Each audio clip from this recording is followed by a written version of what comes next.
You along with your team, no brain, no brain. You know, I'm looking forward to it. Oh wait, that was your team last year. You might as well have kept the same team name, Kevin, because this bunch of dumbasses, led by the king dumbass himself, I'm looking forward to take you down. Even though you got the luckiest lineup ever.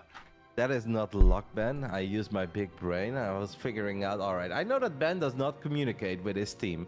So I figured out what those Koreans would plan. And yeah, that's what we came up with. And I think it looks pretty good.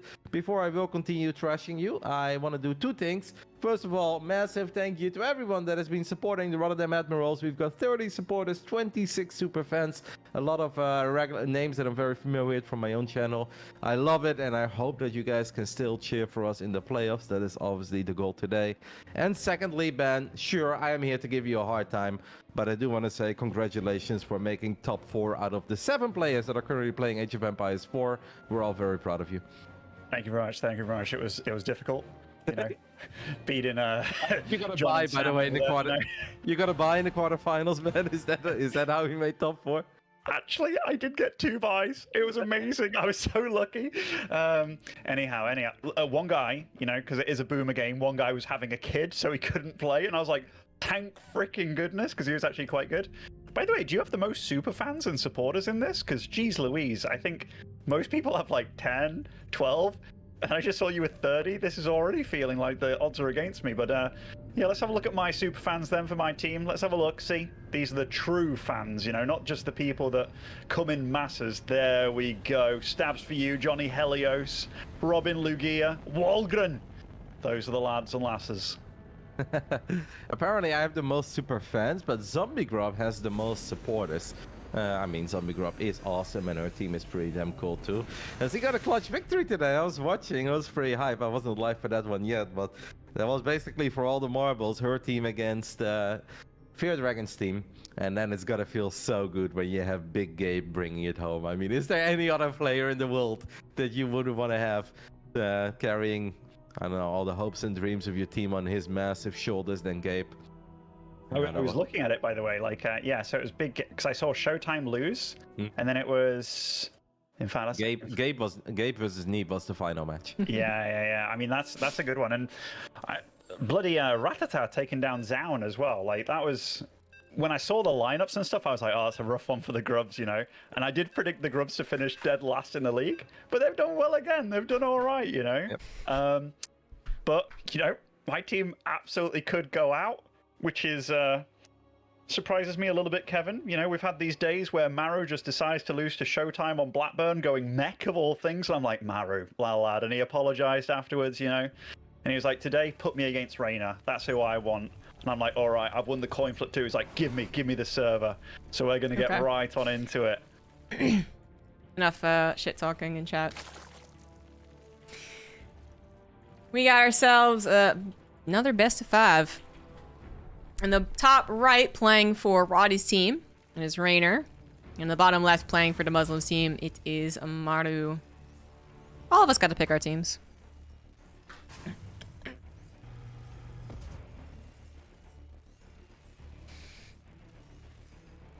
So obviously, this is really cool. It's really hype that it actually happened. There's so many chances in the team leagues to have hype matches and then kind of just narrowly miss each other. But this one is, I think, you know, one that everyone's looking forward to. Reynor versus Maru. Both players could win. Maru, apparently, from the little bit we heard on the stream, apologized for his loss against Showtime, I guess. And then said, put me against Reynor, I can take him down. So usually Reynor, or Maru's, let's say, enthusiasm as far as winning in some of these tournaments can be a bit of a question, you know, because he's a guy who wins a tournament and is like, cool. So you always wonder if he's as, how to say, emotional. If he's as emotional about his losses and or his victories. But with that, apparently Maru actually, you know, he wants to prove himself. And taking down Reynor would certainly do it. I believe Reynor is one of the only undefeated players in the league currently. We do have statistics up on the Wikipedia. So we have Bunny's undefeated. Wouldn't have even come to mind, actually. Ryung is undefeated. And then Maru, or not Maru, Reynor did lose one. What did Reynor lose to? Oh, he did lose to Bjorn. Oh, I was like literally remembering that game. And I was thinking, oh yeah, Reynor barely clutched it out. No, it was the opposite. He lost to Bjorn. That's right. Bjorn tired Reynor out in one of the longest games. So that's cool. And yeah, that does make more sense. So Reynor not undefeated, but still obviously pretty good. Same with Maru.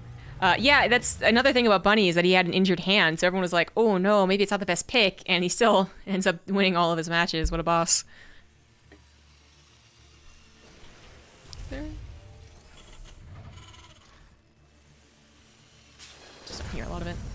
So what do we have going on in the actual game? 3 hatch, 2 CC, going up to a starport, but notably not changing off of the reactor. So what I'm going to expect is that Maru brings out that battlecruiser build again that he did use against Reynor in Katowice.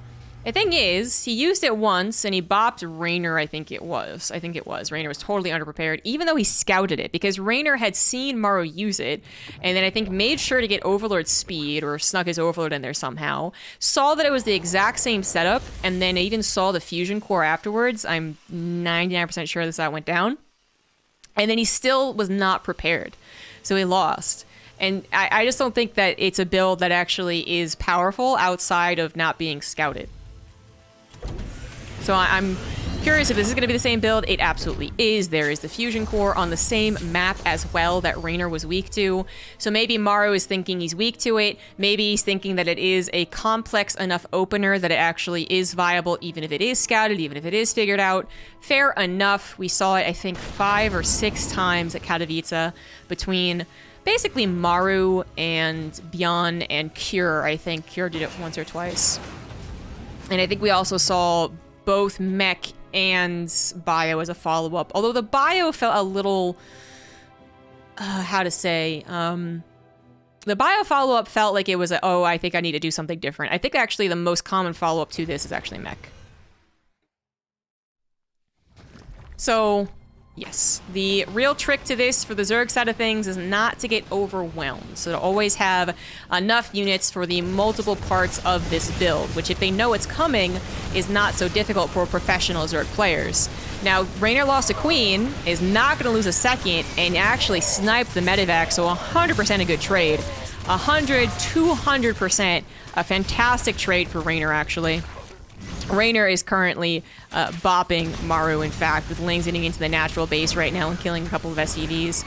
Almost 4 or 5, only gets 3, still pretty damn good. And the reason that's such a severe bop is because not only did the Medivac die, obviously not a good trade for a Queen because the Medivac costs gas, it also means that the Marines can't be picked up and go for further harassment. The whole point of this build is that you have 2 rather fearsome attacks, Hellions and Marines, that can be split up as well, and you have a battlecruiser. So the Hellions and the Marines kind of pull away some of those Queens. The battlecruiser does damage. If it's vice versa, the battlecruiser goes in, pulls away the Queens.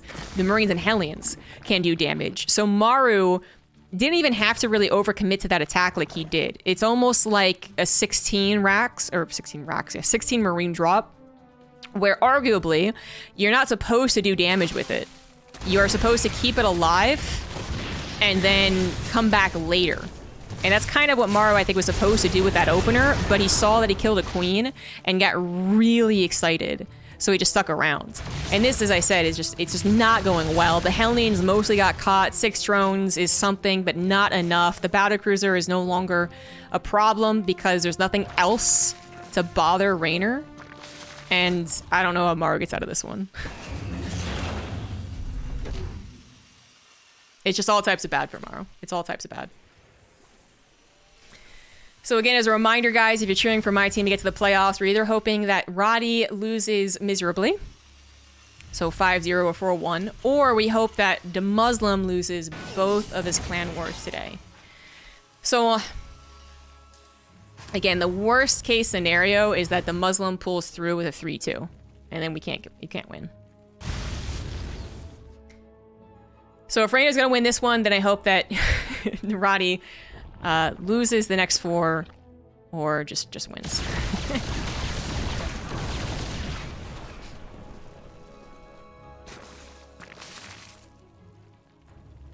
His mech doesn't usually do damage. Well, the real question is if mech is actually viable. Maru seems to think so, and he wins with it.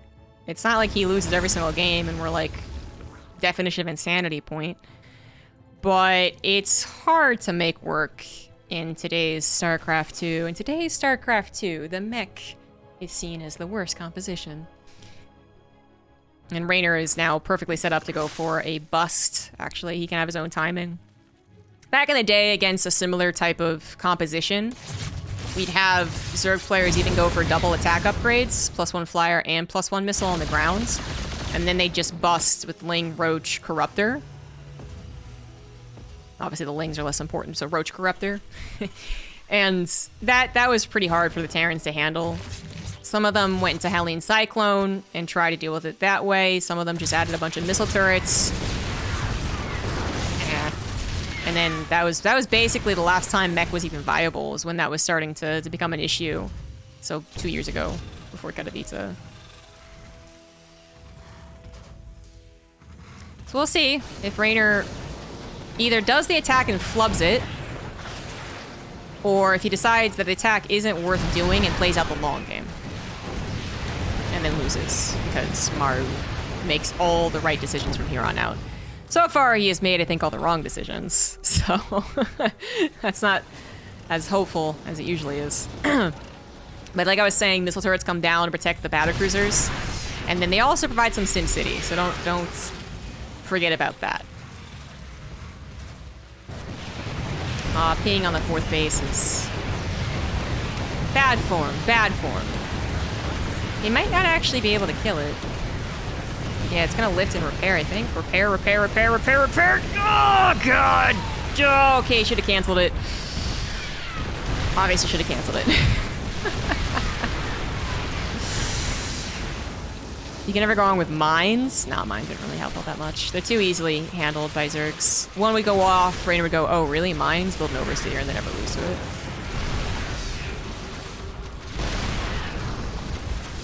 Ah, it sucks. You need to pull those SCVs faster. They might have gotten choked up in the tanks and Hellbats, actually. I didn't pay full attention. So Reynor doesn't win straight up with the bust, but getting a 4th base is obviously pretty good. Goes into a 5th, gets a station pit. He was in a really good position against Byun, and still lost that game. So that's why I have some hope.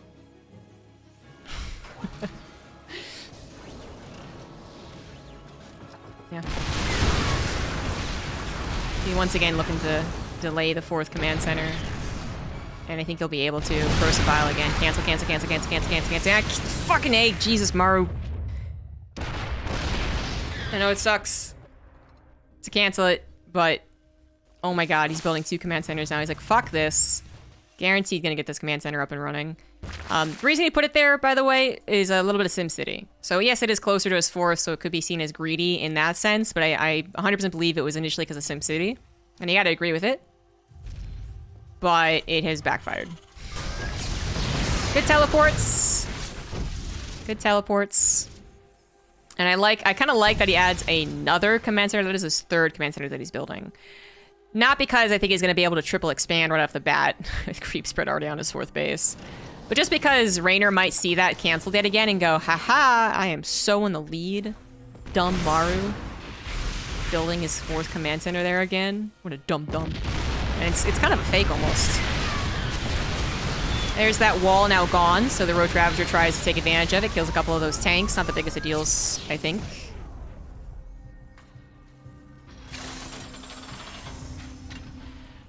Maru got tired of winning with Bio, wanted to challenge. Yeah, obviously. Ay. So now we're hoping for the long game. The super, super long game. Which I believe Maru could win, but it's really difficult as a Terran player. I had a rant about this during, I think, the Open Cup, maybe, or something along those lines.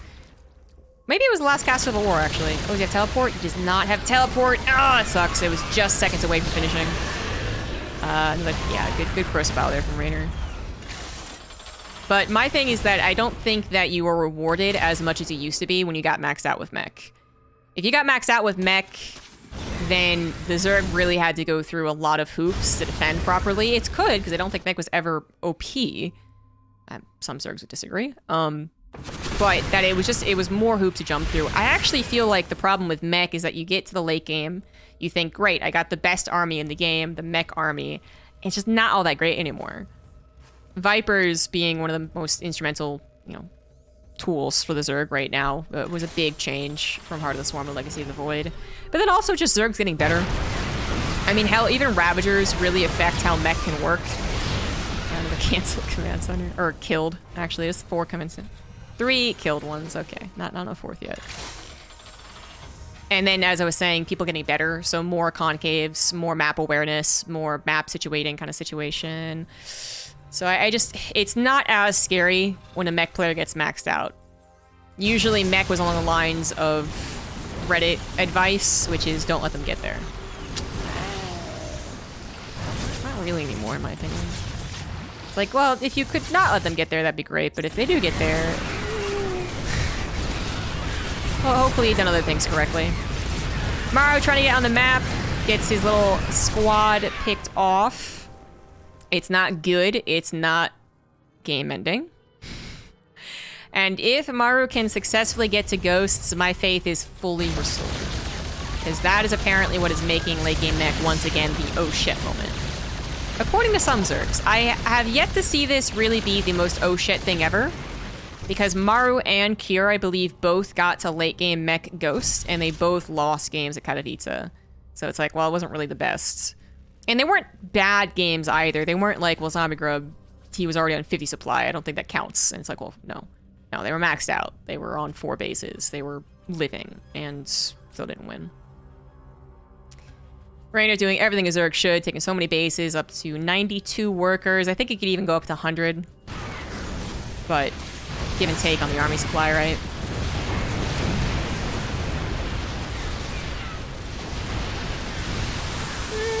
Looks like it's not a good trade for the Zerg, and it usually wouldn't be. But Reynor doesn't give a fuck. Banelings rolling in like that doesn't usually look so hot. Doesn't matter. He's got money, and he's got consistent money. His money's making money. I do love that Maru's trying to do what he can, which is basically just push away creep spread. You notice that he hasn't even really tried to do any run-bys with Hellions. They're too easily seen. They're seen from very far away, and they don't do any much damage when that happens. You also kind of assume that the Zerg player might have a bunch of spine crawlers. Sometimes there's this weird effect where the assumption that you're both very good can be played with. So Maru thinks Reynor's going to defend any Hellion run-bys. Reynor thinks I'm going to defend any Hellion run-bys. Why would you do Hellion run-bys? Maru actually does Hellion run-bys, and then you get 20 drones, but... Actually, the other thing is that it doesn't really matter. 15 minutes, 5,000 minerals, 20 drones wouldn't actually be a problem to use. Does a Viper abduct outrange Thors? I don't think so, but the Thors... Wait, no, yes it does. Yeah. Wait, no. I'm trying to think of the dynamic. Please, someone give me the numbers. Okay, thank you. Okay, yeah, so the Thor does outrange them. The problem is usually how Thors collapse in on each other. So you don't often find Thors in a nice concave all shooting at once like you do with Marines, because they're bulky. I actually think a weirdly substantial buff to Thors would be reducing their size. But that's another conversation altogether. So usually what happens is the Vipers, they get hit by 1 Thor, maybe 2, but then they abduct both of them, and it's a good trade. Going after the Ghost right now is going to be able to find 2 out of 4. I think that was nice, very nice last second split. Maru is choosing to just go on the map that he can go on. Again, kind of this idea of not even bothering with the typical things you'd see from a mech player, like Hellion run-bys, also not bothering to try and double expands. It's not going to work. Look at this. This is stupid. This is dumb. So he's just going to pick one avenue of attack and defend and attack from it. So it's a weird situation where the Zerg player tries to stop it. Maybe they can't quite stop it. And then you have this rotation of economy where Reynor's like, well, I sucked out all these minerals from here. I don't care if I lose it, so I'm just going to go down here instead. And this is where Hellion run-bys might be helpful, because usually this far out on the map, you wouldn't be able to see it coming. But again, Look at the stupid creep spread. It's stupid. So we'd even see that coming. Banelings, I think, once again, are trying to go after those ghosts, but there's just too many tanks literally body blocking them, so that was quite a pricey engagement. We do see the resources lost reflecting that. Needs to be better for Maru, I would say, but since Maru has gotten 2 fresher bases, this one's getting a little less fresh. And this one, if that officially gets up and running, then yes, he has 2 fresh bases.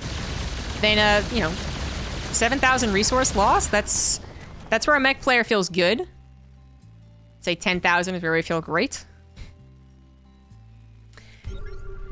Well, Reynor's in now a bit of a conundrum, so I was very displeased with the opening of this game. I was not a believer, but we've gotten to that point where Turtle Mech, Turtle Ghost is really good. The problem then for the Zerg player who comes up against the situation is facing what is apparently now the perfect army. So not late game mech, late game bio mech, ghost mech, spooky mech. Is that the Zerg player has to be careful about how they take engagements, right? Because they can't just give away all of their army every single time and then not win, because they're gonna eventually run out the map and they're not gonna be able to win that way. So you can give away your army and then just remax to use. Oh, he's not gonna kill a planetary! Oh, that is a big loss of corruptors, and these Thors are already pre-spread. The battle cruisers are even in trouble now because the corruptors were all sniped. So the battle cruisers can actually do what they were hoping to do in the beginning of the game, and Reynor is starting to struggle. He's clearly not knowing exactly how to break this guy. And this did happen in their Katowice match. Maru eventually lost, but it was absolutely a situation of why won't you die? But yeah, back to the Zerg's point of view, he can continue doing this, and he's not going to find a hole, apparently. Because you really do need to find that crack in the Terran's defenses. And then once you find that crack, it usually kind of snowballs from there. If you haven't, and they've gotten maxed out, they've gotten to ghosts, they've gotten to upgrades, the Zerg player doesn't exactly have a great late game army to that. So usually the Vipers are a problem when they get EMP'd or they get sniped. So there's always a effect. There's a... What's the word I'm looking for? Punish. There we go. There's always a punish for the Vipers now. Whereas the Thors, as I was talking about, get a little derpy. They could try and go into Broodlords. That's also a terrible option, actually. That's a terrible option even if it's late game mech, to be honest. Because late game Broodlords suck against Mass Thor Hellbat. Then you're like, well, I could get Infestors and Neural Parasite. And yes, that would be true. That would once again put Broodlord, Infestor, Viper, whatever into good contention. Again, EMPs come into effect. So Reynor needs to be careful about how he throws away the army to get that maxed out late game Broodlord army. And then there's a real battle of control that happens at that point, which I'm not sure that Reynor even really wants to play in. A little bit of an awkward divvy of the army. The AI worked against Maru right there. But Reynor might not know what he has to go into to break Maru in this position.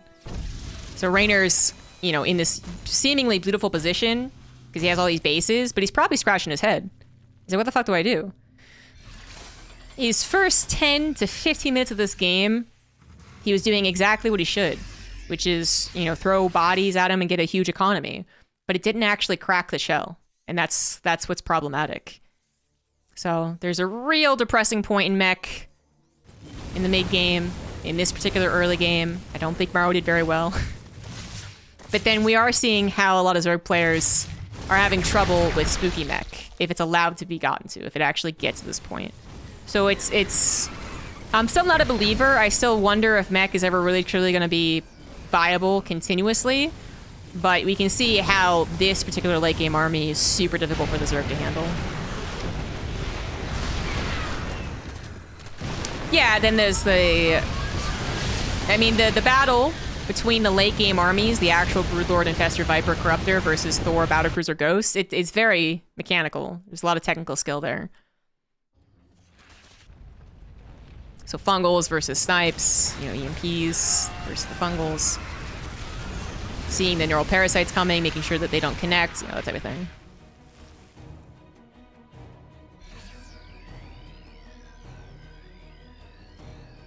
Well, mech has already gone past the point of where it's usually afraid of large maps, which is that it's afraid the Zerg player will envelop it and that they can't expand very far. We're already kind of past that point. I actually think that Maru is in a totally fine position. He's apparently able to protect his southern half, his butt, and he's also protecting his head. So that's usually the problem with mech, is that it's back at home. It's not very fast. It's not necessarily about being aggressive. So the Zerg player hits you left, right, and center. And the mech's like, oh no, I can't catch up. Oh god. But apparently Maru's not having any trouble.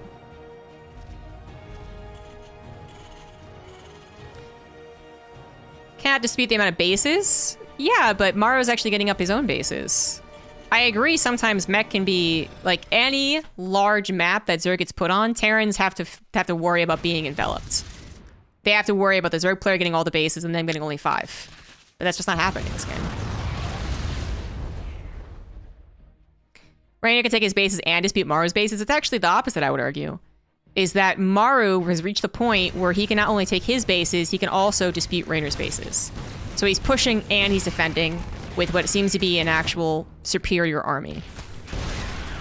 This is awkward. No Hellbats to wash off those Lings is actually really problematic. The Ghosts can sometimes act as Hellbats. They attack fairly fast. Their DPS is pretty good. They're decent against Lings when they're not surrounded. But it's not a dynamic you want to depend on. We even got some roasty toasties. We are still at a economic position where Reynor can replace that really easily. But this is a good use of the resources. Clearly, if you put 500 minerals into the run by and you kill 1,000 minerals worth of the drones. Again, hopefully I don't have to do math for you guys. Or you get a hatchery. It's 350 minerals right there. Reynor, I do believe, has been scratching his head for a while now. He's not exactly sure what he should do. And that is really quite dangerous to a pro gamer, where everything needs to be quite instinctual. Everything needs to be fast. Everything needs to be like, I know this because I played against this, so I'm going to do this immediately. And if the more you're kind of like, well, okay, I'm going to end up on this, the longer that Maru has to show his expertise in the late game. So if Maru is like seeing the future unfold, he's like, I'm going to do this, I'm going to get to this point, then I'm going to play like this, then I'm going to defeat this type of army. He's going to be in a favorable position. He's already going to be prepared for whatever engagement happens. Where if Reynor's like, well, I guess Broodlords are the option, let me try to get a fungal, I think that kind of works. It just doesn't set you up very well. How the actual engagements will go, I can't, I don't think anyone can actually say. But I would favor Maru. I think he has more of a comfort in this late game. That is a lot of Broodlords. That is a fuck ton of Broodlords. But the Broodlords aren't as good as they used to be. The Snipes are going to come down. The Thors are going to wreck face as well. We have no Spellcaster support, which I understand they could have been EMP'd, but I think they're still necessary. Battlecruisers even coming in. There's not that many Corruptors. The Thors are all going to be taken out. No, actually, 3 Thors on the right side still alive. A lot of Ghosts still alive, and that is it, actually. Thank you, Maru, for being you. Oh my god, I was so worried in the beginning of this game. Holy Jesus. But Reynor is out of luck. That was his one last hurrah. And I think that inevitably was going to go Maru's way because of his expertise in this position. Because of his composition. Reynor didn't get any of the kind of ditto composition. He wasn't actually balanced as far as the quality of their late game armies go. In StarCraft 2, sometimes more shit beats less shit, of course. But usually when you're facing a late game army, GG, when you're facing a late game army, you do want to have your own equivalent late game army, right? So usually spellcasters, usually tier 3 technology. And the fact that Reynor came in there with actually no spellcasters was quite shocking. It's actually really surprising.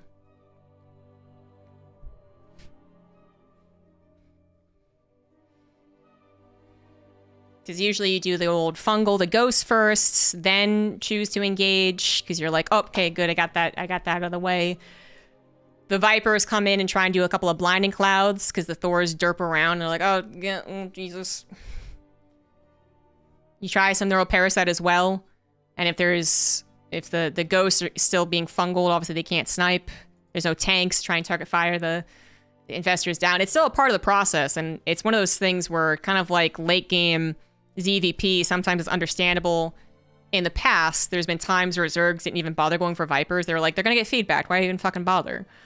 It still is part of the game, isn't it? That was before the feedback change, by the way. So if Reynor was like, I'm just going to put everything into attack, and I'm going to try and like micro down these Thors and make sure that the Lings touch the ghosts, it's a plan. It could have worked, but the lack of spellcasters, I think, they're still necessary.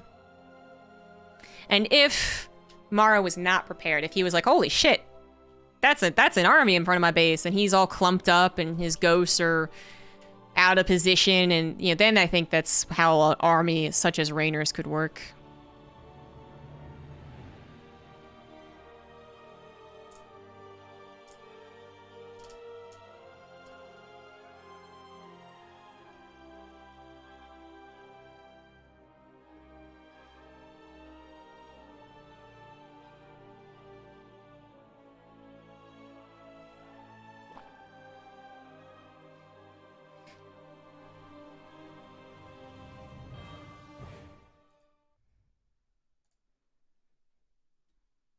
A lot of people have beaten Maru's mech.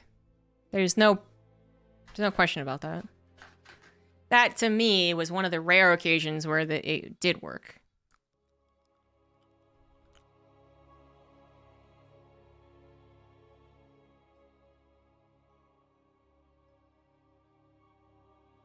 Yeah, now we're just cheering for, we're cheering for Benny's team now. I think with Reynor losing, it is actually likely that DeMuslim wins 4-1. So let's hope, guys. Let's pray. I hate to cheer against Roddy. It was... I think I'm closer to than DeMuslim. I'm actually quite close to both of them, but... DeMuslim, he won last. So usually I cheer against him. But in this case, I think the best bet is on Roddy losing 4-1. Ugh, okay.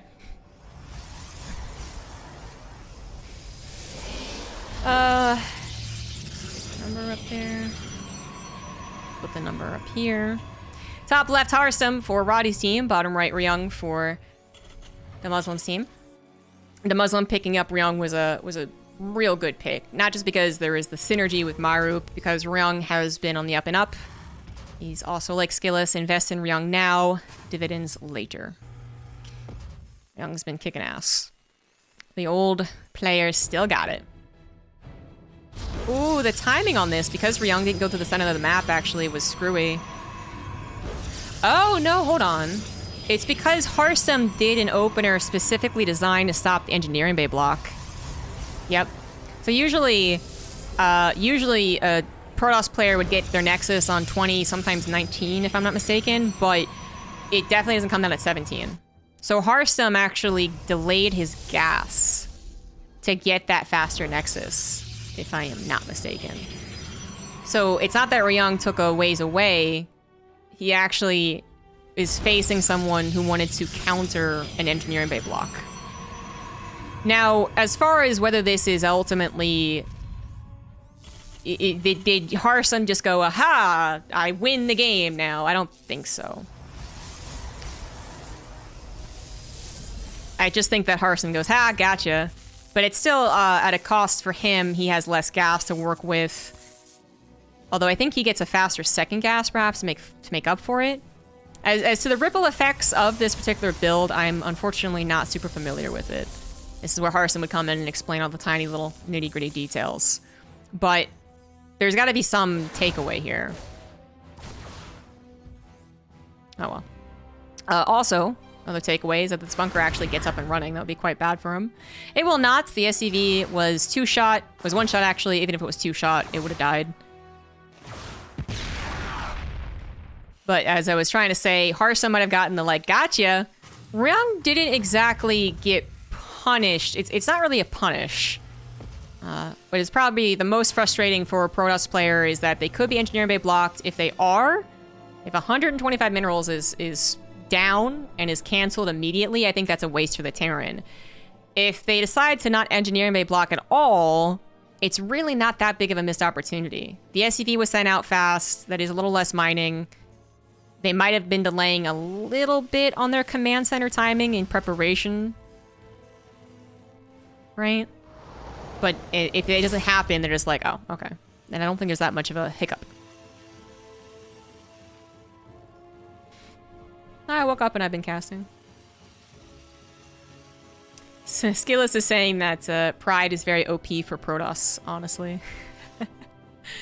In this matchup, I assume. So he thinks that Harstem has a good chance to win. I will say that as far as game plans go, Harstem's getting his game plan. He's feeling confident. He's feeling cocky. Ryung, maybe not so much. He's like, oh man, I really wanted that to happen. Because he might have had an entire build order set around Engineering Bay block. No doubt about that. That is possible. And it seems it's going to be just a typical Widow Mine drop that might not happen. I think he'll try it, right? You know, it's a very, very real Phoenix. And if there's one Phoenix in this matchup, there's going to be one more. And another one. And another one. Usually 5. So, you know, sometimes you just don't go for the drop at all.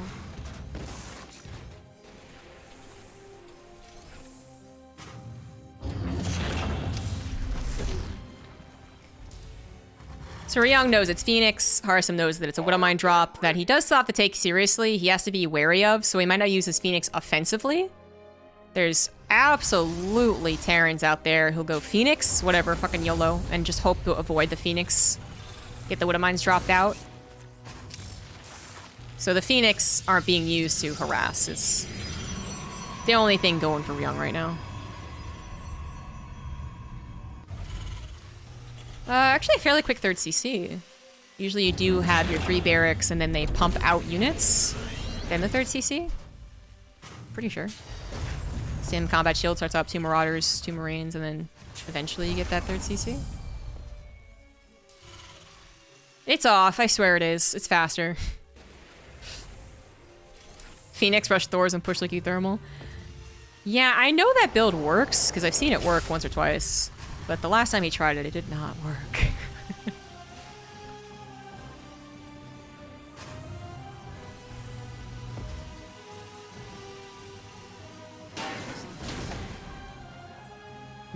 Meeting very large Smarties right now.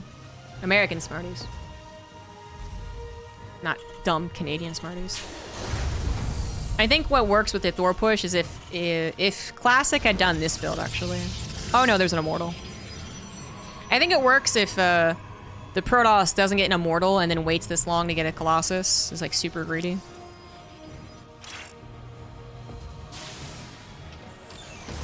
Oh, cheeky bugger. Ryung thought he'd be safe. Didn't realize that there was an Observer already on there. Now he knows, of course, so Harstem moves it. But Harstem should be feeling very confident about this game. Everything has gone according to plan for the Protoss. Even this. Even this. Ah, good land with the Marine there.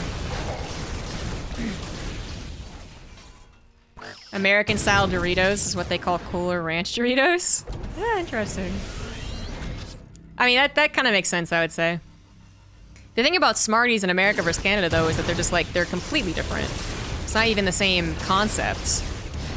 I forget what they're... Oh, some Widow Mines are actually popping off. Harstem no longer having everything according to plan. Thank you very much.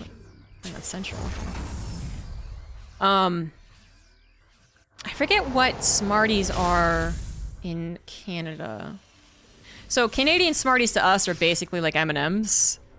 And then there is Rockets or something like that, isn't it? Is what our Smarties are to Canadians. Which I do like the name Rocket, but doesn't make any sense. Thank you, Cask Strength, for the 5 gifted subs. Morning. This day I have to miss all the fun, including replays. Oh, best of luck. Thank you in advance. Thank you. And make sure to thank you. Make sure to thank Cask Strength if you did get a sub. Harstem's going to utilize that Colossus range to be a bully, but I think he has to be very careful. This is not a situation where Ryung is low on units. The only way that Harstem's push out works is if it's a direct line of attack. There's no concave available for Ryung, because his Phoenix weren't even involved there for a second, so that was very scary. But if Ryung has everything all together, is prepared for the fight, then it's Harstem's army that is a bit on weak legs. It can be killed fairly easily. 3 Colossus don't burn down enough units. The charge isn't even available. Actually, it seems like charge. I think Harstem realized he forgot charge. Could be wrong about that, but I think that's what happened. It seems very late. I don't know. I'm double. There was another Protoss game recently where I saw a very late charge. Oh, and it was definitely on purpose. Like, that was the Skilless game, wasn't it? And he still won against Clem. That was funny. But then there was a game before that where I saw a late charge, and I was like, this feels weird. Yeah, for sure. Thank you. Thank you for making me feel sane. So yeah, he moved out. He was prepared to be a bit more of a bully, and then he was like, huh, those zealots are very speedy. Sorry, there's no bracket for this. Actually, I might have it up. I can link it to you real quick. Yeah, because that's not the right bracket. So 4th CC is on the way now for Ryung. It's been done for Harstem for a while. Harstem was late to that charge, made his pacing of this game very awkward, but it's not like it's not going to be available for a fight. That would have been the worst case scenario, of course. But now that's done, it's like, oh, missed opportunity, but like, well, let's play the rest of the game. So getting into Disruptors, getting a second Robo, and playing super late game TVP. Ryung has been kicking ass, but he's not necessarily the most dependable Terran right now. What Terran is, am I right? Protoss super overpowered. So I'm a little worried as to how he handles late game TVP. But I've also not been extremely impressed with Harstem's late game TVP. It's solid, it's good, but when I think of the most obnoxious PvTers, I actually think of MaxPax. Whenever he lives to get to late game, I'm always like, this kid is so fucking annoying. Or even Nice, actually, was quite annoying versus Special, but that was a versus mech game. So let's see. Pretty much, I do wonder, I guess you're like, well, what do you mean by that? Why is Harstem less impressive or less annoying? I would say that there's a lot less run-bys and Warp Prism run-by attempts, YOLOing kind of situation, which I think the Protoss does eventually get to do. And I think Harstem and even kind of Showtime are both just very, like, let's win these direct fights in a masterful fashion, which is not bad. It's not bad at all. I just think it's less annoying. There's a stronger chance the Terran gets to also kind of get their ducks in a row and go, okay, here's my hotkeys and here's my positioning, and okay, we're good to go. Then again, someone who throws away a bunch of DTs and the Terran players are like, this is so stupid, this is fucking stupid. Oh, fuck, there's a Terran army right in front of me. You know, Protoss army rather. Speaking of, we do have an awkward engagement for Ryung. This is only half of his army. The EMPs were brilliant. The Vikings are trying their best, but the rest of the Terran army is elsewhere. One Disruptor is not going to get a shot. The second Disruptor does get a shot. And a third Disruptor is going to clean up the rest of these Marauders as well. Ryung's supply is starting to plummet. He is getting his own little attack on this side of the map, and it's piercing through the shield battery. But can Ryung hold at home in some fashion? Utilize a bunker? I mean, please, right? Anything. DTs are going to get activated, and that is something that Ryung might not be paying attention to. Okay, thankfully he is. He's going to scan. He does have the scans available. He did save his third orbital command, but he lost so many more workers. The Nexus falls, so that is the trade. Workers versus a Nexus. But Harstem has that gold base. It is actually properly protected. Oh, well, there's only one pylon, so I'm going to take that back for a second. It is potentially protected. But that was not the situation I think Ryung was hoping for. I don't think so. He handled it about as gracefully as any Terran player could, but I think it could have been way different. You know, if he had bought more time, he would have had 2-2 for some of these engagements that only just finished as I'm speaking. This is a bit overeager from Harstem. He scans ahead. He's going to come in from behind. Ryung's going to go for the sandwich. A couple of feedbacks not going to be able to happen. And actually, the right side of the Terran army is already dead, but the Colossus falls. Medivacs get boosted to the left side to actually save the day, save the unit, save the world. And we have ourselves a little runaround, ring around the rosy into the face of the Disruptors posy. And it's not going to actually hit him. We're good. That was a little too exciting. I didn't like it, but it ends up being okay for Ryung, who is still up 15 army supply, who has 4 bases back up and running. Triple Mule probably getting dropped down, although maybe not Triple Mule. He knows that DTs are going to be a problem, so he might be saving some scans until later. But oh boy. Jesus. The fact that Harstem has a gold base up and running is obviously a huge problem, but his army has been reduced in strength. It's 3 Disruptors, not an unbeatable count. No Colossus, no Immortals. One Immortal, my bad. in a lot of gateway units that don't quite have their upgrades. +3 attack is about to finish, and Ryung has not started his +3 attack. That's one thing I absolutely wish he would start. Hopefully he does remember. Harstem has lost track of the army for a hot second, but Ryung has to be even more careful, because he might see a blitz moment, but if he doesn't actually know where the Protoss army is, he could be surrounded by disruptors, so he has to be more careful, I would argue. Harstem has replaced his 4th and is actually moving on to a 6th as well. Ryung has gone back up to 64 workers. That's a very comfortable amount, and we're about to have ourselves another engagement. 3-1 against 2-2, but EMPs are really going to change things up. Oh, that disruptor on the left side was brutal.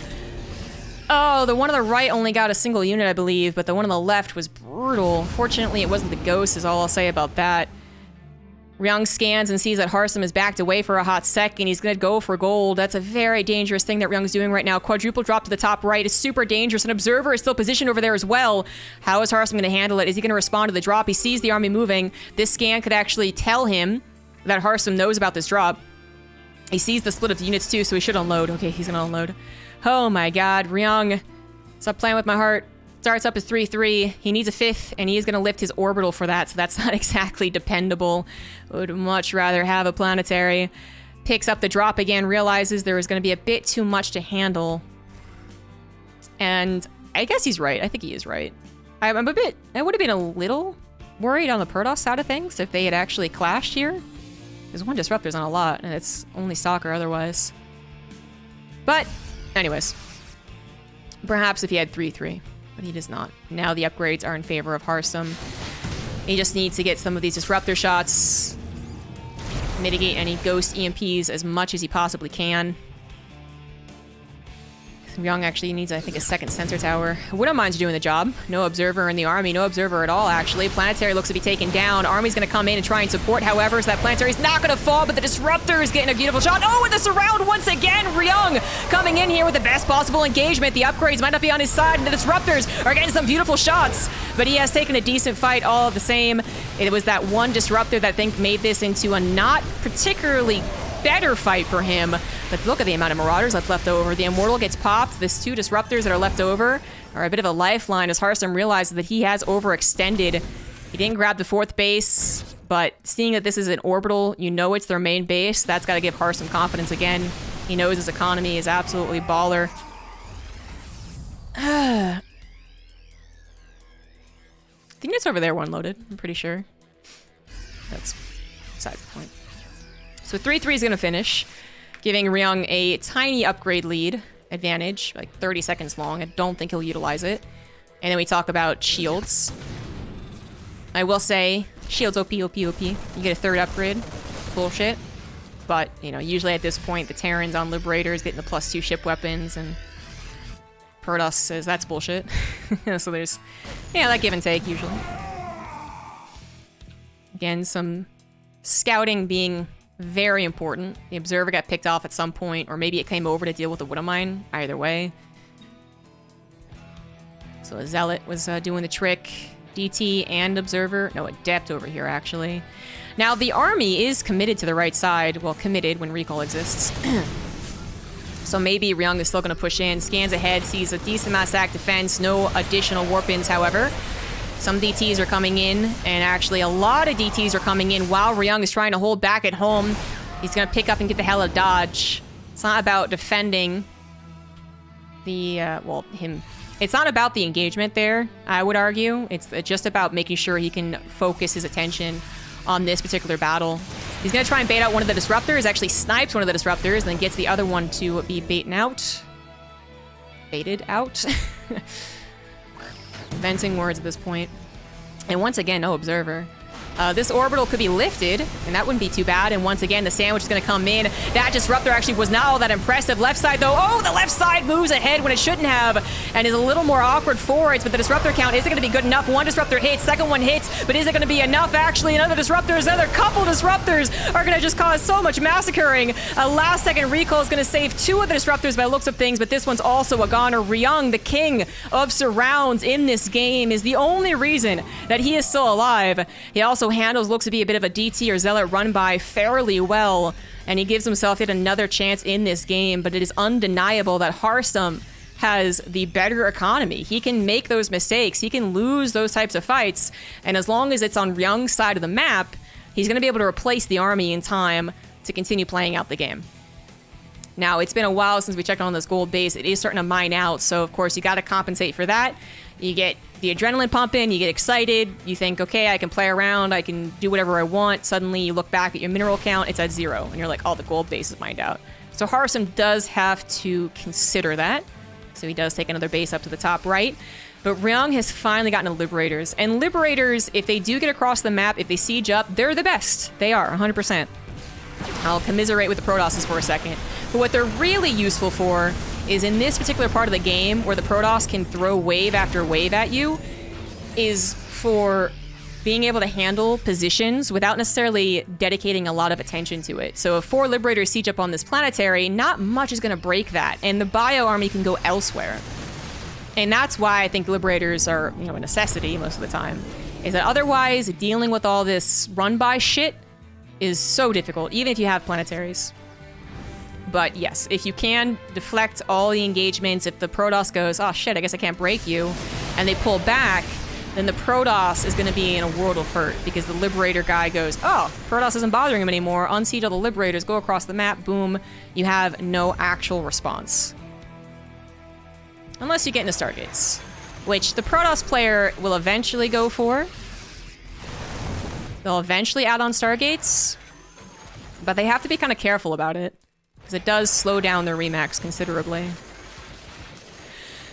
Oh, kind of looking for a couple of cheeky hits there. He's actually just being super cheeky. Wood Mines have been silent MVPs, by the way. Oh, Disruptor, good split. Excellent split at the last second. We're talking about 10 Disruptors. Holy shit, that's so many, but also up to 9 Liberators at this point. 18 Marauders ain't too bad at all either. Ryung was building another 5th base, but I think he hasn't rebuilt it lately. He does need to add on a couple more command centers. I would love a couple more command centers. The mass DTs are going to be coming in, and that's going to be a problem. No Liberator to support. He's so attention-focused on the left side. The Orbital once again got to be lifted, and it's all up to the Liberators, actually. The Disruptors are going to keep away the Bio, and there is that 1-2 punch that Ryung could not quite handle. 18, 19 SCVs going down as well. Even if he had a Liberator, I think that Planetary still goes down, because he clearly wasn't paying attention to it. He wasn't going to be able to repair it. So Ryung, as I was saying, had yet to start his additional command centers. If he had already invested 800 minerals, then it's... Oh my god. No! My god! Why? Oh my god. He just dived all of his army. He was fucking frustrated. He fucking YOLO'd. And to be fair, about the half of the frontline Disruptors did go down, but all it took was 1. Harstem, he still has the problem of dealing with the Liberators, but, you know, with his economy, he can actually just take fight over fight, and it could be a bad fight, but it won't necessarily matter, because he's eventually going to just outpower the Terran, try and reposition the Liberators. That is also going to be an equally kind of YOLO move from the Protoss player. The Disruptors get thrown out, but they weren't actually controlled, but the DTs are actually going ham on the Bio underneath the Liberators. They weren't actually hitting the Ghosts, and Ryung is going to lose. Damn it, GG. It was such a tough game for Ryung. He was so close to getting a game-deciding fight with some of those surrounds, but there's always just like one too many good Disruptor hits.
Yeah. Protoss overpowered. Pride overpowered. I've been commenting StarCraft for like a decade.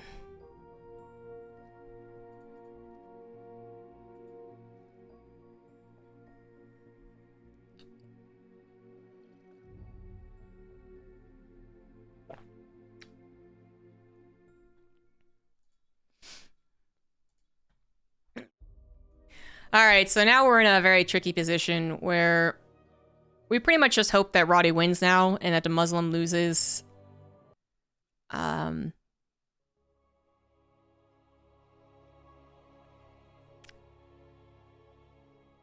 Both clan wars.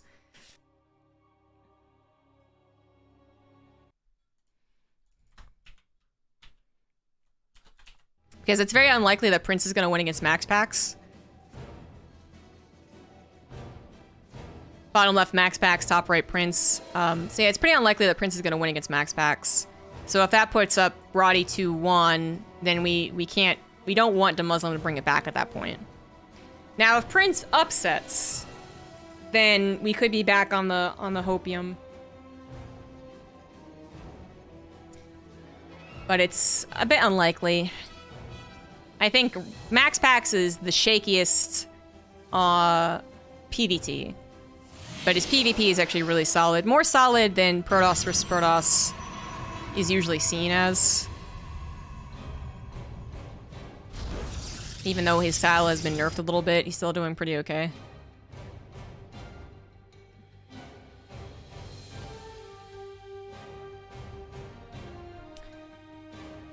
So Prince is already setting himself up to be... He's already setting himself up to be aggressive, basically. You might be like, oh, it's still a normal opener. Well, it's not against MaxPax. If you 2-gate open against a 1-gate expands, you have to be aggressive. There's a couple of games where there's been 2-gate opener versus 1-gate expands, and the game has just been kind of questionable enough to throw the 1-gate expand off. So you look at the situation, you're like, wait, the 2-gate expander guy's not in a terrible position. What happened? And that usually happens because there's a pylon block, and then a 1-base Stargate. Stargate actually does damage to the probe line. Prince is playing kind of confidently and greedily, so they just chrono out their probes nonstop. And you're like, well, the Nexus was faster for this guy, but this guy's up 3 probes. That didn't make any sense. But that's not supposed to be how it happens. If the setup is like this, we should see a proxy pylon. Maru won the TVZ. Ryung lost the TVP.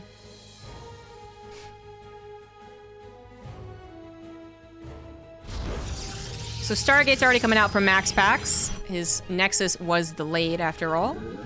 So Prince should be anticipating this and build a shield battery. I am a little surprised that MaxPax is still continuing with the Stargate opener though, because it's been nerfed. It's directly what has been nerfed. The Void Ray.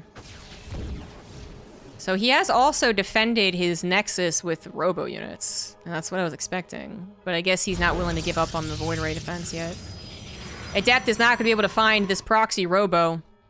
He knows there's a proxy somewhere because he sees no second pylon, and he's about to see no Nexus, in case that was also in question. Good block, good block. So he knows it's somewhere. And the question could be whether it's a 4-gate or a 3-gate robo, but it's usually a 3-gate robo. So Void Ray gets pumped out. That's more expensive, and it takes longer to build. And MaxPax is guaranteed every game he's defended like this, he's always on the brink of defending. It's never really all that easy. So the fact that it's more expensive and it takes longer, you'd think would be enough to break him. But apparently not. He still wins a lot of his PvPs.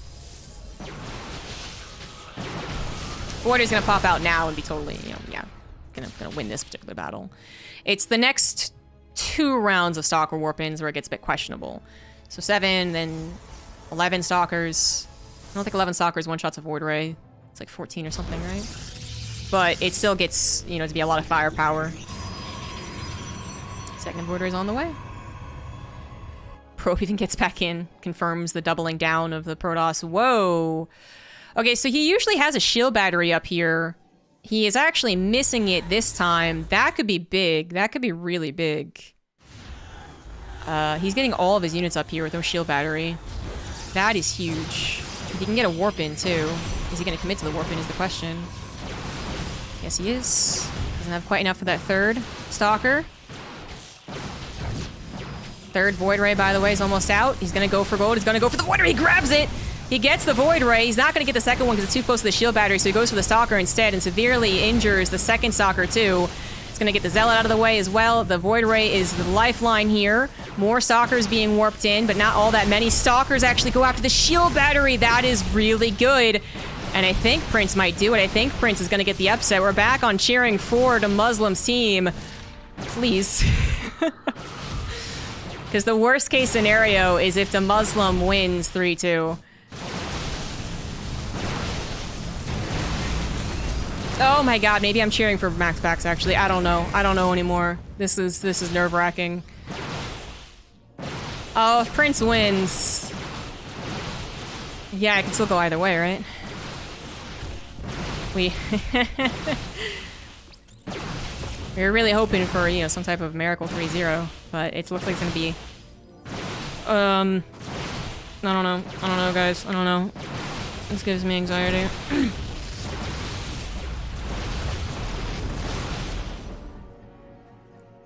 Makes me feel not so good. Because MaxPax is gonna lose.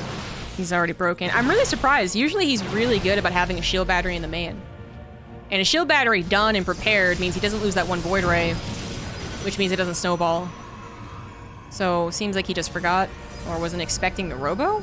It's possible he thought it was a 4-gate. Seems unlikely though. Zest time, Nightmare Kelazhur should be favored for the boys. Well, Kelazhur Nightmare I think is a big question mark. Shield battery overcharge is going to save some of these Void Rays, but they're still getting 2-shot. So it's ultimately the same effect. And MaxPax actually disappoints. GG.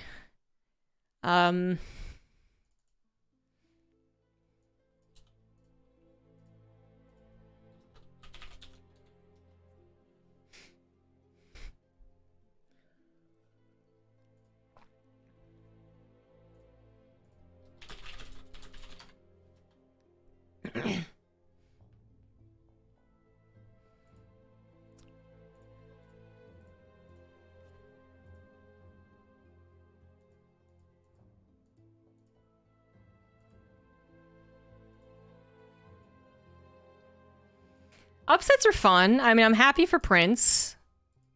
But we need Roddy to lose 4-1 or DeMuslim to win. Or, fuck. Or Roddy to win. Sorry. We need him to lose 4-1 or for him to win. If he wins 3-2, then that's another chance of us out of the playoffs. So we'd be relying on War Pigs losing, which they're currently up 2-1. It doesn't feel so good.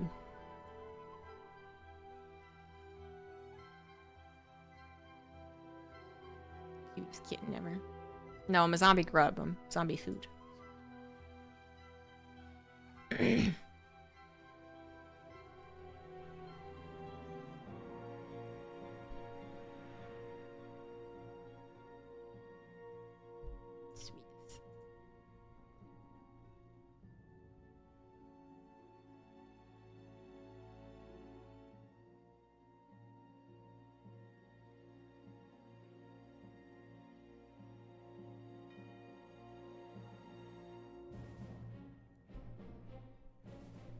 Look at this cutie patootie. Little Apollo for the snuggles. The snuggles.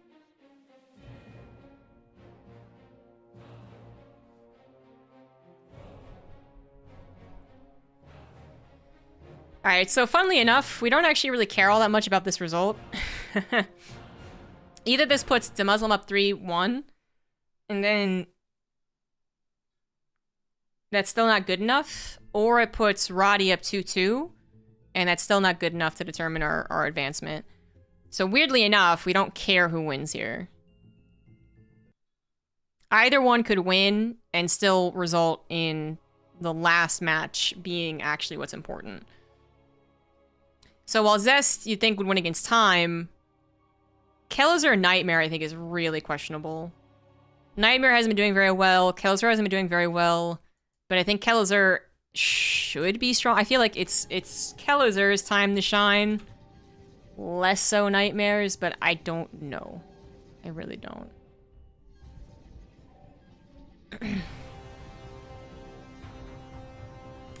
Okay. Where are we? There we go. Bottom left, Zest. Bottom right, Time. I guess I kind of hope that Zest... Huh. I don't know, man. I don't know. It's very conflicting.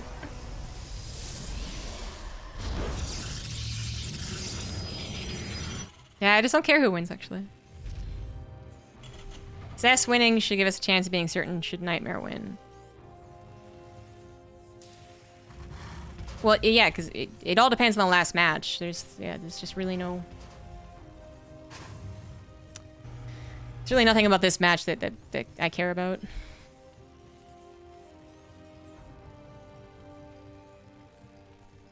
Because the last match is so up in the air.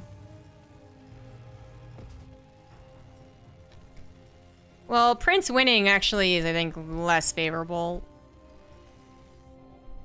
It would have been nice if DeMuslim had gotten a 3-0, or if Roddy had started off with a 2-1 victory or 3-0 himself. What we specifically do not want is a 2-3 in favor of Roddy. DeMuslim. Shit. God. Forgetting my own rules. We do not want DeMuslim to win 3-2.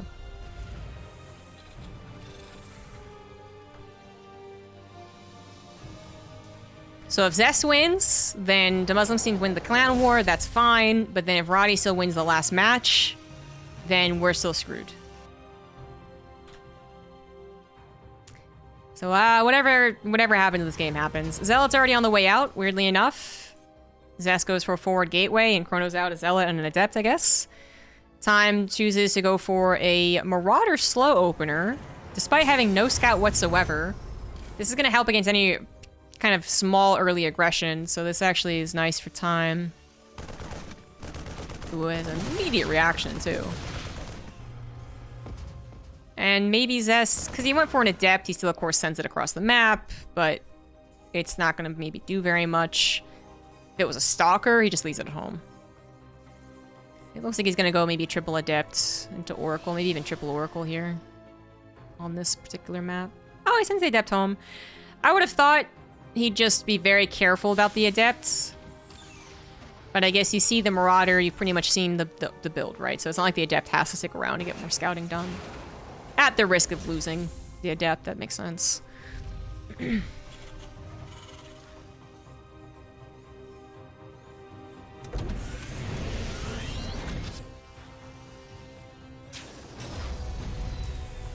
Now, 1-1-1 follow-up into a What Am I drop. Zest, I did assume he was going to go Oracle. I guess I could have thrown in the Phoenix idea, but I just assumed Oracle. Zest's not a particularly popular Phoenix player. He likes Oracle, he likes Twilight Council. Yeah, Phoenix, not super often. But he is adding a Phoenix here, and usually if it's 1, it's 5. So he might be going into Phoenix Charge, Phoenix Colossus. Or it might just be safety, actually. Because he went for an Oracle first, specifically. Getting an Oracle, they're getting a Phoenix after the fact kind of makes me think, nope, he's getting a second Phoenix. Okay, then. So actually, this is more of a question that we throw to Time. Does Time think he sees an Oracle opener and goes, it's Zest? Twilight Council's following that up for sure, or more Oracles. And is surprised when he sees a Phoenix come over and lift his Widowmine. Don't know. If he does the Widowmine drop, I think yes. He's like, up, Twilight Council, more Oracles, fuck this guy. If he keeps it at home, he might be saying, oh, what if it's Phoenix? This is cheeky. Oh,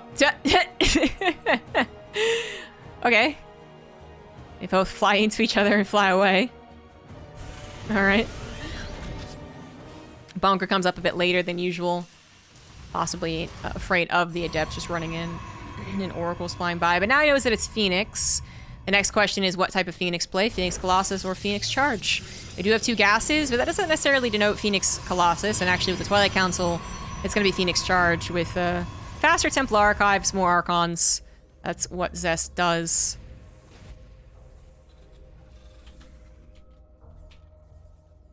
Yeah. There you go.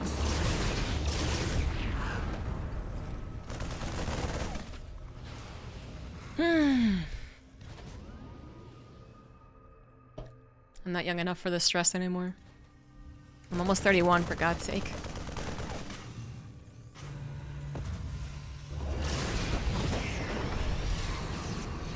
Ancient. So charge starts up. Templar Archives will follow very soon. There you have it. I know some things. I know some things about Zest.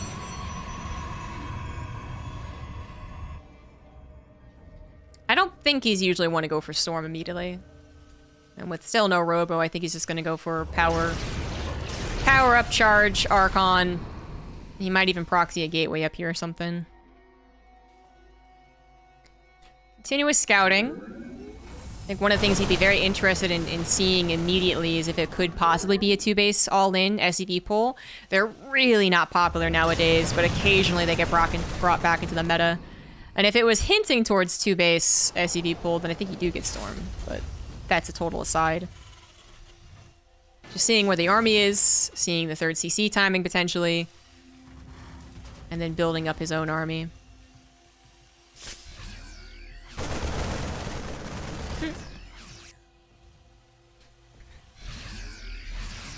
Really, the 30s have not felt any different than my 20s, so...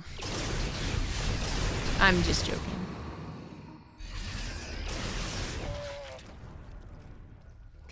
So he knows the army's on the way. Time scans and sees a bunch of warp-ins, and I feel like that's already... You already know you're not going to do very much. 2 Archons, mass charge lots soon. Shield batteries are already up. I actually think Time needs to get away very soon. I think he can do this. He can do this. This is fine. But sooner rather than later, I think he has to abandon ship. Oh, the one Widow Mine that wasn't revealed. Nice micro by Time. So, very good recognition of the situation. Again, there was just too good of a setup. There was really no wiggle room. So, if you wait too long, then they warp in 8 more charge lots. You get overwhelmed. Phoenix come in, Archons, Guardian Shield gets popped, you get overwhelmed. It's bad. So very good pullback. There's the proxy gate that I was talking about. A little later than I was expecting, but still coming in. So a lot of pressure into a Warp Prism, and then just more pressure. 4th base, gonna get a lot of gold minerals turn in. He does have all 6 gases, so he might actually just go into Robotics Bay, then Robo. With still having the option of aggression. Proxy Gateway almost never is a bad idea as far as mid or late game.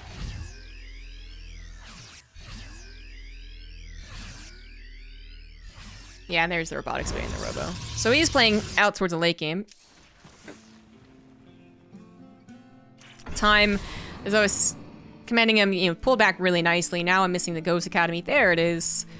Ghosts are on the way. This is some of the scarier moments for a Terran player. Their army size is decent. Their Widow Mine count's very good. And without Ghost, you're always like... As soon as the Ghosts come in, Time feels very confident again. So confident, in fact, that he'd move across the map and destroy a lot of the ground-based... well, not ground-based. Charge Archon army that Zest is building up with EMPs. This is currently a very one-dimensional army. It would work as far as a surplus of units. Quantity over quality. But if it's up against EMPs and Widow Mines and a large amount of bio, it dies. So you gotta get into those Colossus and or Disruptors.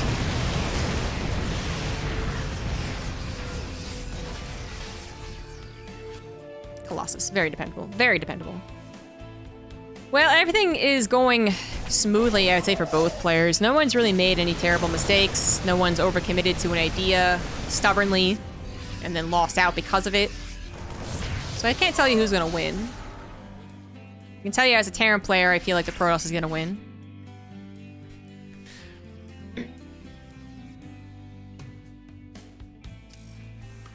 The hashtag bias.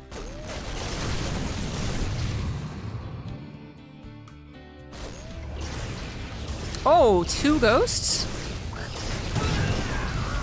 1 ghost. Not exactly. Fair enough trade. Fair enough. Anything else interesting happening right now? 4th CC on the way for Time. A little bit of a supply depot wall getting set up. upgrade's going to be better for Zest. It looks like Time might have been late to his +1 armor to fit in. Maybe the ghosts took up most of his gas. Maybe he was a bit later to his gases. But either way, that's going to mean that he's going to be up against 2-1 with just 1-1. And possibly even 2-2, depending on his timing of his further upgrades. Because, yes, Zest does have a second forge, and he is now cranking it out. That's a scary-looking army. 2 Colossus providing a lot of free damage, really. A lot of free damage. Something to shoot them right now. Now, it would be... It's a strong army from the Protoss, but it's also a pretty strong army. Oh, there are Vikings. I am blind. I am so blind. I'm sorry. So there's actually things to shoot the Colossus, so never mind. Even without the Vikings, I was going to say that the Protoss doesn't usually want to just move into a concave like this. Especially with the Vikings, Time is... He's going to actually have the upgrade advantage for 1 hot second. This is kind of an anti-timing from Zest. The EMPs finally get blanketed down. SCVs actually get pulled into this. If Time's going to win it, he's going to try and win it, I guess, hands down. Because his army, the army that's left over is going to be unbeatable. The Colossus are going to fall, maybe. 2 of them live, and Immortal's trying to scuttle its way out.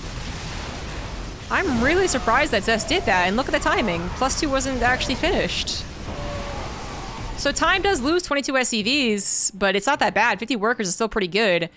More importantly, his army is triple, quadruple the amount of Zests.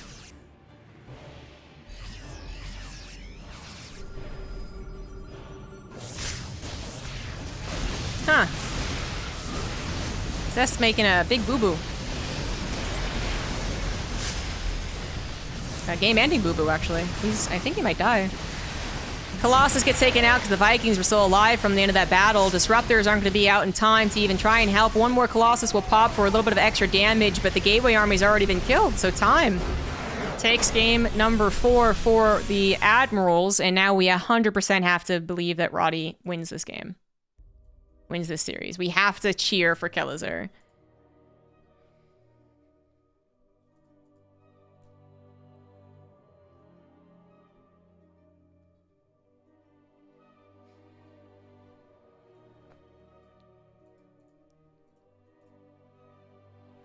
So we have to hope that Roddy wins and that DeMuslim loses his second clan war of the day as well.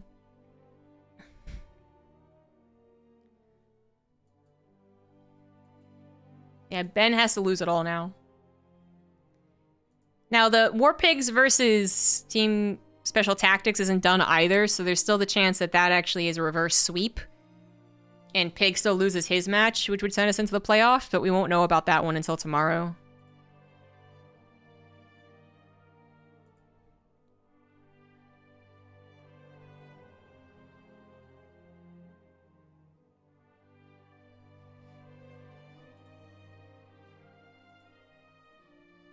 God darn it, BattleNet.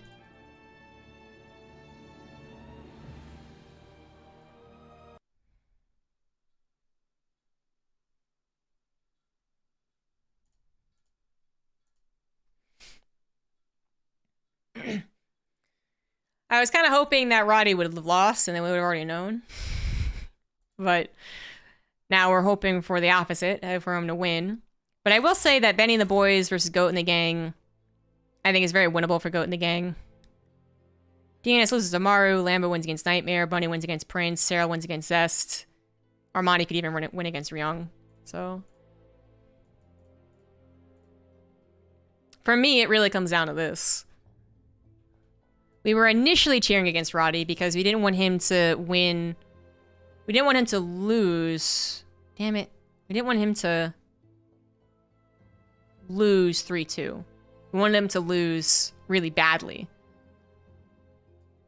But since he already has 2 on the board, then we have to hope that DeMuslim loses instead. That'll be the last time that I bring it up. If anyone's still confused, ask chat.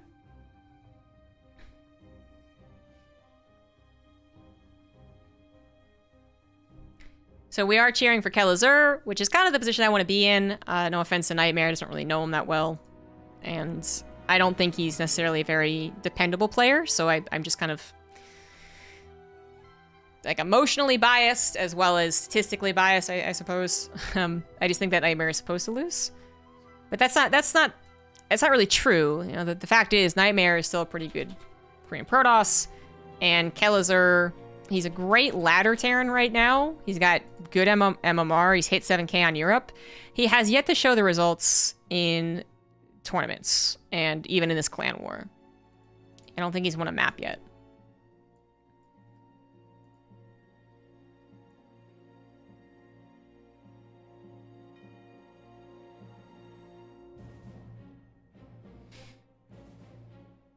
Yeah, Kelazhur 06. Wow. Kelazhur and Nightmare are both doing really poorly. Nightmare 05, Kelazhur 06, Mono 07.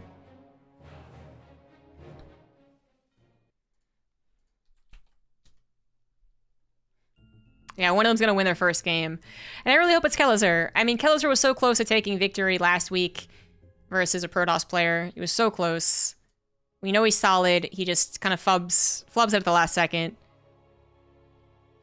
Very running across the pitch, about to score the goal, trips over his own feet type of player.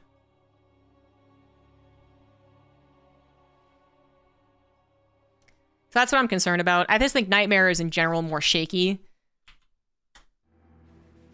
He doesn't dribble the ball so good. I need to stop with this attempted European football reference because I am going to run out of things to compare to very quickly. I do not pay attention to the football. Top left, Nightmare. I just think on a probe. Bottom right, Kelazhur. So Nightmare is going to be up to no good. He's actually 14 pyloning. Wait, no. That's fine. Sorry.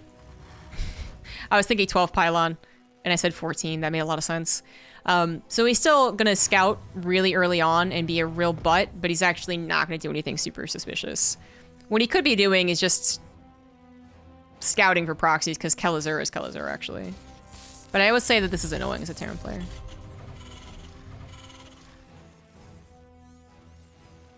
It's amazing how your brain thinks one thing and then it's just a completely different thing. No, Nightmare's actually doing normal stuff, just being a butt. The Kelazhur is a type to proxy. It's type to cheese. So getting a nice and early scout, making sure that you can, in fact, go for instance, a Nexus before Cyber Next score. That's pretty good. In this case, you could argue it's kind of a waste, maybe. There's still knowledge gained, so is it ever really a waste? But obviously, if this was a proxy Rax, then Nightmare gets to point a finger and be like, I got you, bitch. Instead, it's more, I'm going to be super hella annoying. Now, we are in West right now, so that favors Nightmare. Kelazhur is in Europe. He lives in the Netherlands. So that's kind of worrisome. Nightmare fell pretty hard against Euthermal's kind of 2-1-1 opener. I don't know if Kelazhur saw that game and says, you know what, I think he might be weak to that. He could, and I wouldn't say that it would be bad. I don't say it would be good. I don't think Nightmare loses in the same fashion like he did versus Euthermal. I think that was very out of the ordinary. Second barracks coming down. But as long as Kelazhur doesn't overcommit to the idea of winning with the 16 Marines, I think it's an okay build order. If you can get the 7K with all those European tosses, that's a good point. Nah, he's 100% a really good player. There's so much potential, but he just doesn't bring it to the tournaments. So he's 3-raxing. Okay. Obviously, that's a choice. Clearly, that's a thing. Now, this is what Protosses are usually up against on the Korean server, I think. 3-rax came into popularity again, it feels like a couple months ago, when it was a lot by the Korean Terrans. But Nightmare is doing what most people agree to be the worst case scenario.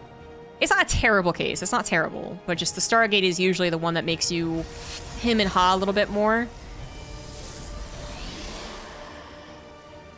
Against the 3-rax, you scout the 3-rax, but then your ability to strictly defend well against the 3-rax is kind of reduced. So you can choose the right options, you can survive, and it's okay. It's not a build order win or anything like that, but it is usually a more uncomfortable stance to have an Oracle, later Blink, trying to get your third Nexus down, but then that also is something that is vulnerable. The 3 racks go after that. You know, it's just a little more awkward.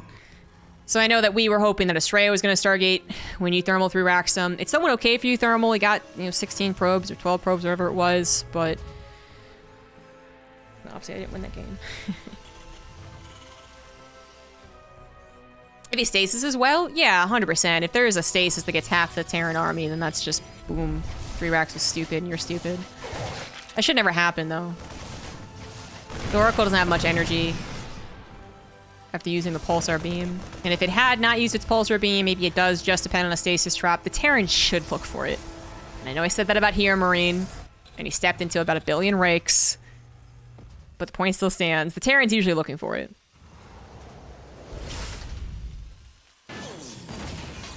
He knows Roddy's through regardless. That's a good point. Kelazhur may not be feeling as much pressure, which is a good thing.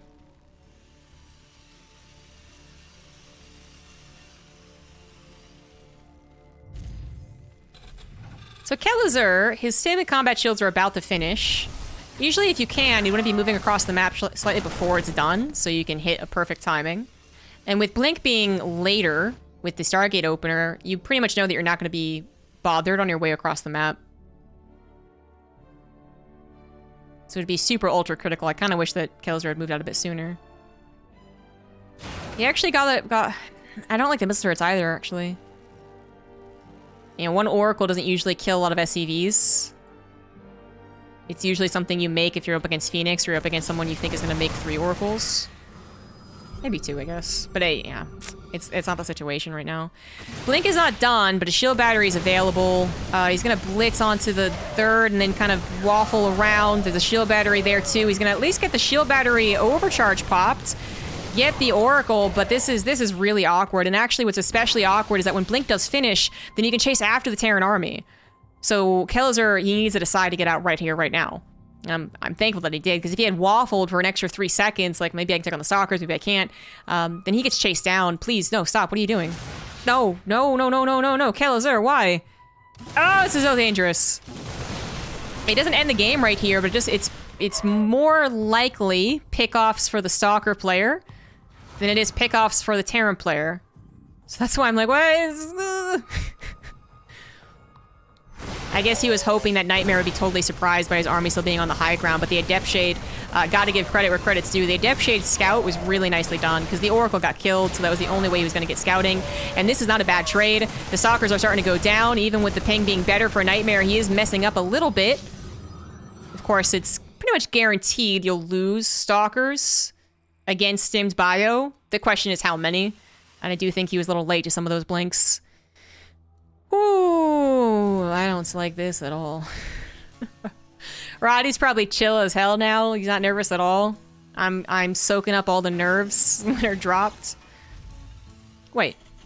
Roddy's team for Diego, there shouldn't really be any pressure anymore since he knows Roddy's through regardless. Oh, you mean to the playoffs? Yes, you're still right. I don't know why I thought he was already winning. Okay, so this is not, it's definitely not the worst case scenario, and Nightmare has built quite a large force continuously through this game to deal with the 3 racks pressure, and I think that's also why the 3 racks can be good against some Protosses, is that it makes them very uncomfortable no matter what they're doing. It's just an uncomfortable style to go up against.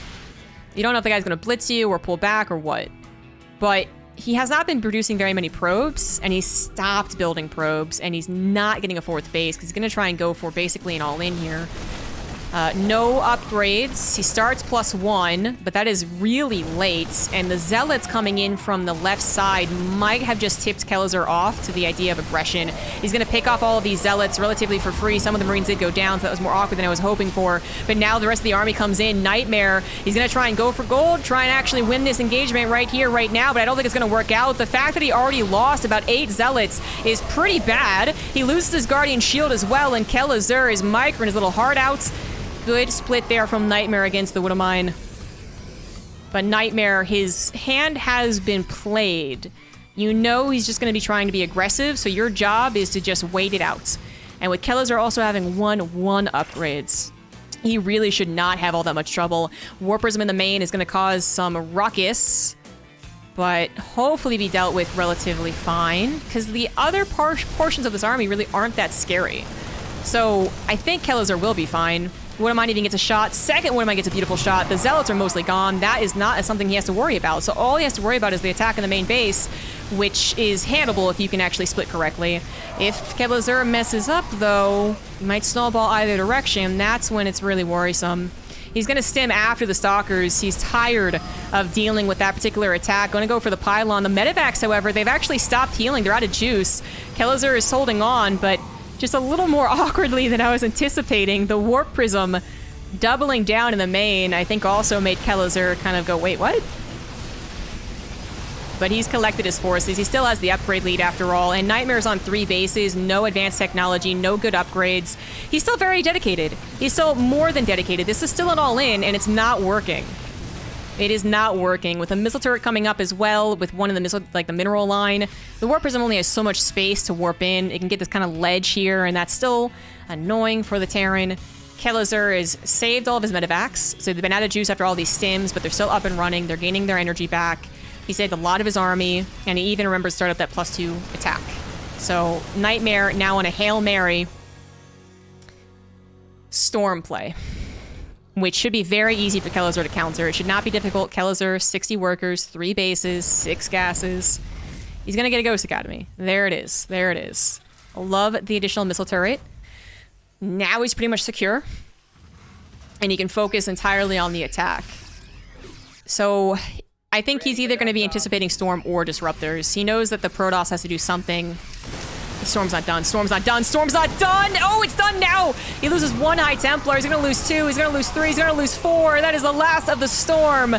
And Nightmare is going to be, unfortunately, winless in this team league. I can't help but be happy for Kelazhur. And happy for me. Roddy will take the series, and DeMuslim hopefully loses the next clan war. We're all in on the DeMuslim hate train. It would fulfill another story, which is the winner of last season losing right off the bat in this season. So, yes. And the added benefit, you know, Roddy gets to go through. I'm happy for Roddy. GG. Woo! Kelazhur, thank you.